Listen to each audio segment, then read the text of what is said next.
हम समाजशास्त्र के उस टॉपिक या उस बिंदु की बात करते हैं जो सबसे पहला बिंदु माना जाता है किसी भी विषय के लिए कि समाजशास्त्र क्या है, किस तरीके से समाजशास्त्र की उत्पत्ति हुई, कब से समाजशास्त्र पढ़ाया जाना चालू हुआ और क्यों हम समाजशास्त्र को पढ़ते हैं।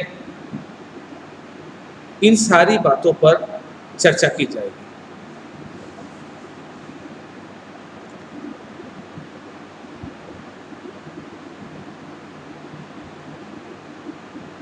सबसे पहले हम बात करते हैं कि हम किसी भी ज्ञान को क्यों प्राप्त करते हैं और ज्ञान प्राप्ति किस लिए आवश्यक होती है। हम जब पढ़ाई करते हैं तो हमारा मुख्य उद्देश्य होता है ज्ञान प्राप्ति।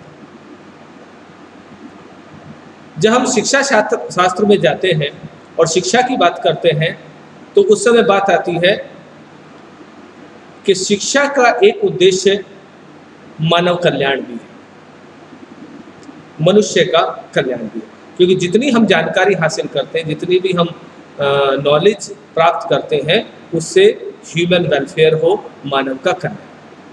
इसी चीज को ध्यान में रखते हुए अगस्त कॉम्ट साहब ने ये विचार किया कि जब हम पूरे ज्ञान का आधार मानव कल्याण रखते हैं तो क्यों ना एक ऐसा विषय बनाया जाए जिसमें हम मानव के बारे में अध्ययन करें,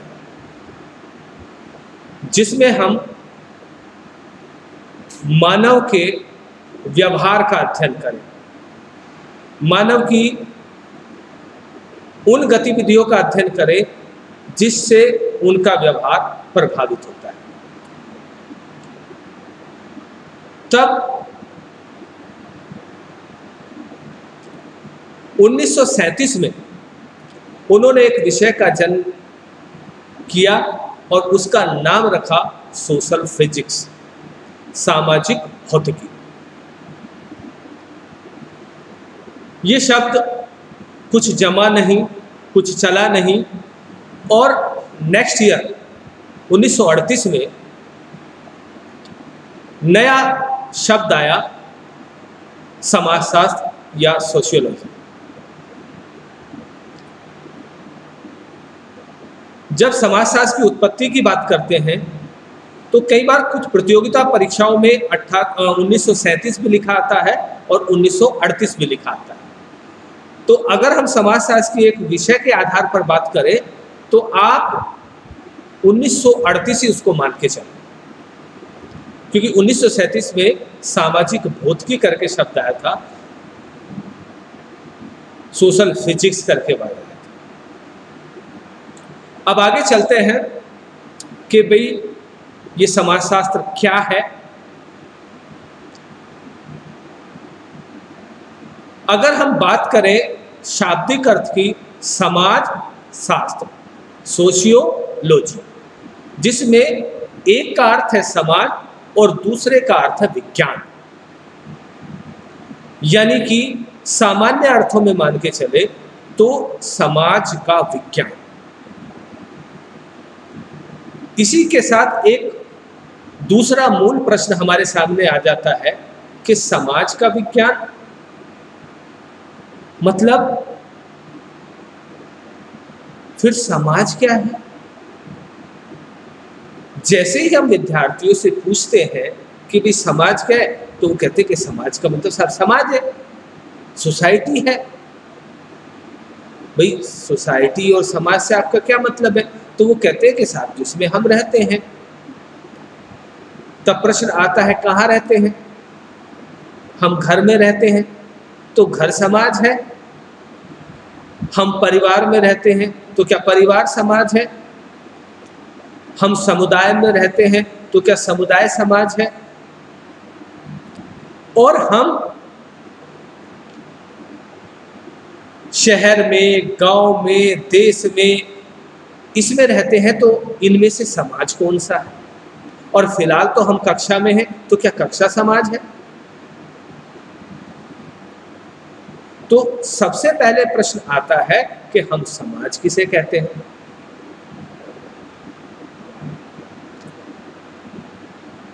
जब भी हम किसी विषय को पढ़ते हैं तो उस विषय की अपनी एक शब्दावली होती है। अगर हम रसायन शास्त्र पढ़ते हैं तो वहां पानी को H2O कहा जाता है, और जब हम आम भाषा में अपने घर जाकर अपनी मदर से कहें, अपने माता से कहें, अपनी बहन से कहें कि जाओ एक गिलास H2O ले आओ, तो वो क्या कहेंगे? बोले क्या कह रहे हो आप? लेकिन सामान्य अर्थों में जब हम कहेंगे कि एक गिलास पानी ले आओ, तो वो समझ जाते हैं। तो दो तरीके की भाषा है, एक तो आम लोगों की जो भाषा है, जो आम लोग बोलते हैं, जिसको हम लेमैन की लैंग्वेज बोलते हैं, और दूसरा है जो विषय विशेषज्ञ की भाषा है। आम लोगों की बोलचाल में समाज का मतलब होता है समुदाय, जाति, धर्म के साथ आज तो माली समाज का विवाह सम्मेलन, आज तो तेली समाज का विवाह सम्मेलन, आज तो मुस्लिम समाज में शादी थी, आज तो मीणा समाज का जुलूस निकल रहा है। हम लोग सामान्य भाषा में इसको ऐसे कहते हैं। लेकिन नमस्कार, आज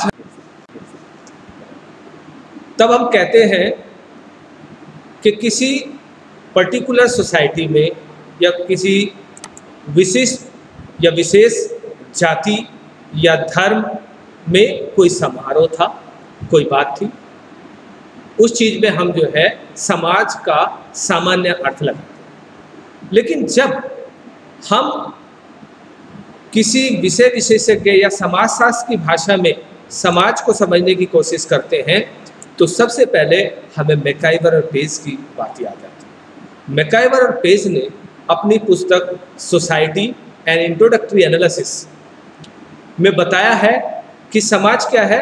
समाज सामाजिक संबंधों का जाल है, या समाज सामाजिक संबंधों का ताना बाना है।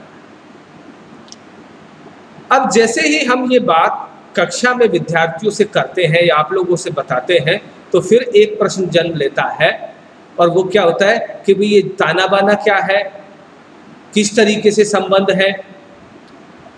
तब हम बताते हैं कि जब एक व्यक्ति एक परिस्थिति में रहता है जिससे भी वह अंतःक्रिया करता है, तब उसका एक रिलेशन या एक संबंध उससे बनता है। जैसे हमारा मित्रता का संबंध है, हमारा टीचर स्टूडेंट का रिलेशनशिप है, जैसे हमारा जो है आपस में दोस्ती का संबंध है, जैसे हमारा दुकान पर जाते हैं तो ग्राहक और दुकानदार का संबंध है, जब हम बस में जाते हैं तब हमारा पैसेंजर और कंडक्टर और ड्राइवर का संबंध है। तो हम बहुत सारी परिस्थितियों में जाते हैं और हर जगह हम सामाजिक संबंधों को बनाते हैं, और एक व्यक्ति बहुत सारे सामाजिक संबंध बनाता है। हाँ, यहाँ एक बात और बताना महत्वपूर्ण है कि ज़रूरी नहीं है कि ये जो सामाजिक संबंध है हमारा मित्रता का ही हो, दुश्मनी में भी हमारा सामाजिक संबंध है, वहाँ दुश्मनी का संबंध है। अगर हम किसी को पसंद नहीं करते हैं, नापसंद करते हैं, उससे लड़ते हैं, झगड़ते हैं, तो हमारा संबंध उससे भी है, दुश्मनी का संबंध है, तो वो हमारे सामाजिक संबंध है। और इन सामाजिक संबंधों में बहुत सारे संबंध, सामाजिक संबंध एक व्यक्ति बनाता है, और इन सामाजिक संबंधों की एक श्रृंखला बनती चली जाती है, और इन सामाजिक संबंधों की जटिलता या कॉम्प्लेक्सिटी एक ऐसा जाल बनाती है जिसको हम समाज कहते हैं। अगर इसको हम ऐसे समझें कि एक परिवार है जिसमें पति, पत्नी, और उसके अविवाहित बच्चे हैं, जिसको समाजशास्त्रीय भाषा में हम नाभिकीय परिवार कहते हैं या न्यूक्लियर फैमिली कहते हैं।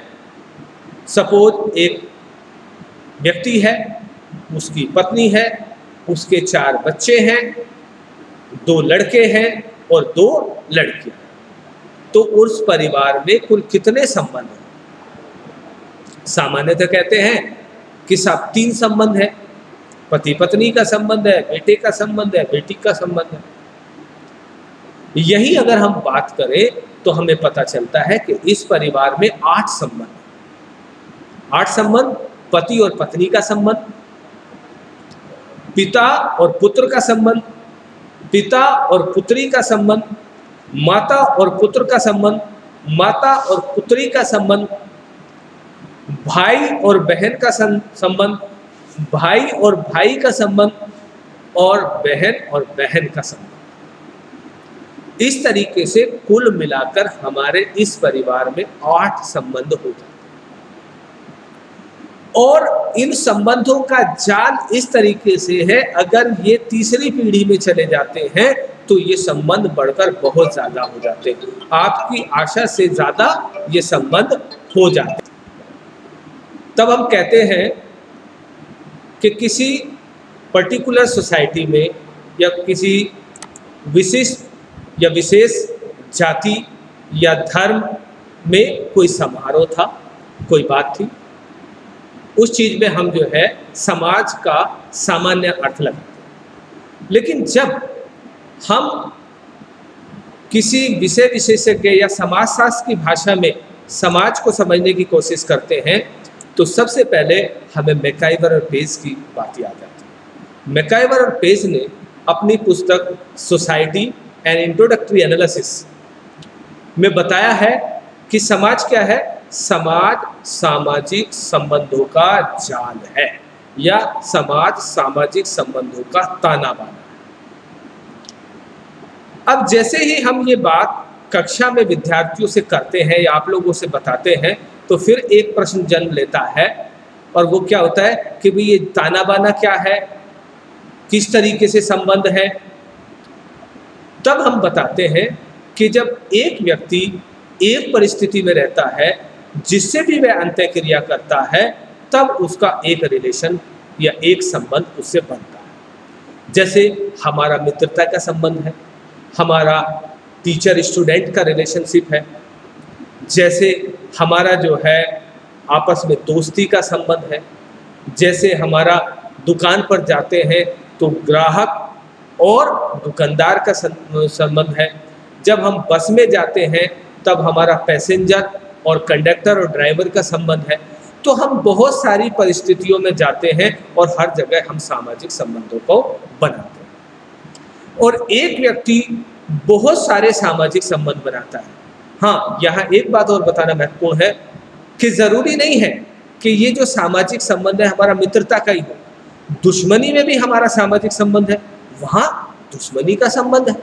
अगर हम किसी को पसंद नहीं करते हैं, नापसंद करते हैं, उससे लड़ते हैं, झगड़ते हैं, तो हमारा संबंध उससे भी है, दुश्मनी का संबंध है, तो वो हमारे सामाजिक संबंध है। और इन सामाजिक संबंधों में बहुत सारे संबंध, सामाजिक संबंध एक व्यक्ति बनाता है और इन सामाजिक संबंधों की एक श्रृंखला बनती चली जाती है और इन सामाजिक संबंधों की जटिलता या कॉम्प्लेक्सिटी एक ऐसा जाल बनाती है जिसको हम समाज कहते हैं। अगर इसको हम ऐसे समझें कि एक परिवार है जिसमें पति, पत्नी और उसके अविवाहित बच्चे हैं, जिसको समाजशास्त्रीय भाषा में हम नाभिकीय परिवार कहते हैं या न्यूक्लियर फैमिली कहते हैं। सपोज एक व्यक्ति है, उसकी पत्नी है, उसके 4 बच्चे हैं, 2 लड़के हैं और 2 लड़कियां। तो उस परिवार में कुल कितने संबंध हैं? सामान्यतः कहते हैं कि सब 3 संबंध है। पति पत्नी का संबंध है, बेटे का संबंध है, बेटी का संबंध है।